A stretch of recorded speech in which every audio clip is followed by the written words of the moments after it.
like, what the hell, Chuck? Honestly. I mean, we already have a situation where an innocent black woman was killed in her home, and it's being made a mockery of by our justice system.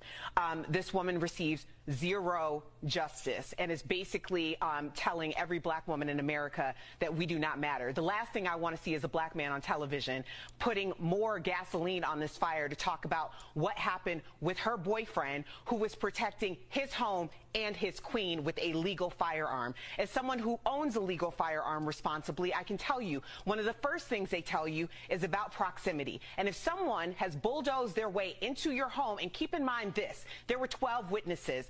11 of them said they never heard the police announce themselves. Only one person said that they heard the police announce themselves, and they were put in front of the grand jury. So let's just add that to a little piece, because that's very important. But proximity is extremely important when we're having this conversation, because if you want to bring up the fact that Kenneth Walker shot at the police, then you also have to bring up the fact that they were living in an apartment where 10 feet to someone commandeering you and your gun goes like that. So he did the exact right thing to do. So for you to bring that up in this conversation is super irresponsible, and I am very disappointed, because I sat for the first hours of quarantine and watched Shack Life, which then went into Charles Barkley TNT special about race in America, to understand the nuance behind what your thinking process was. But clearly, sir, you learned nothing from these people and their experiences that you were trying to understand a little bit better.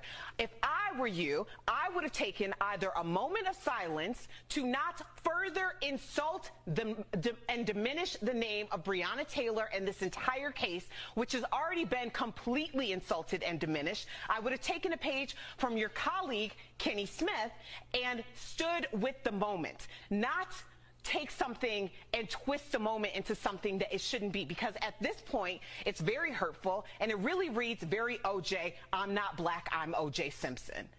Oh, Erica, powerfully said. Sam, I am like, shaking.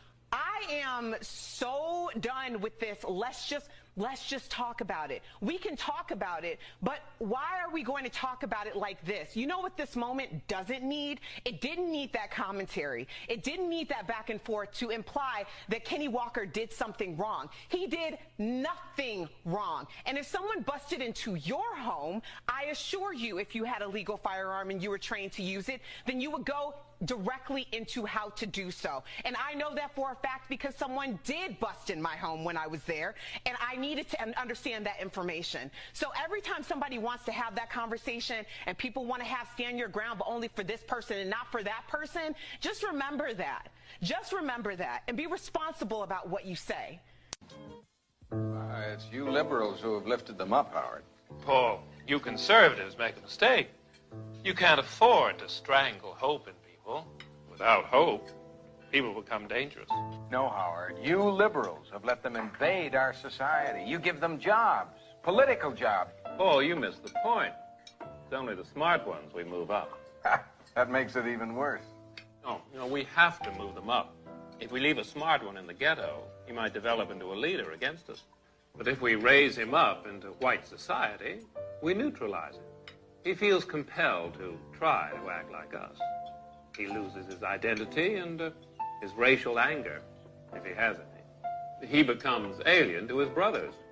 They realize he sold them out, and they grow to hate him. He becomes worthless to them and safe for us. No, thank you. In fact, in his love for the creature comforts, except for his color, he's become one of us. Daryl, do not fool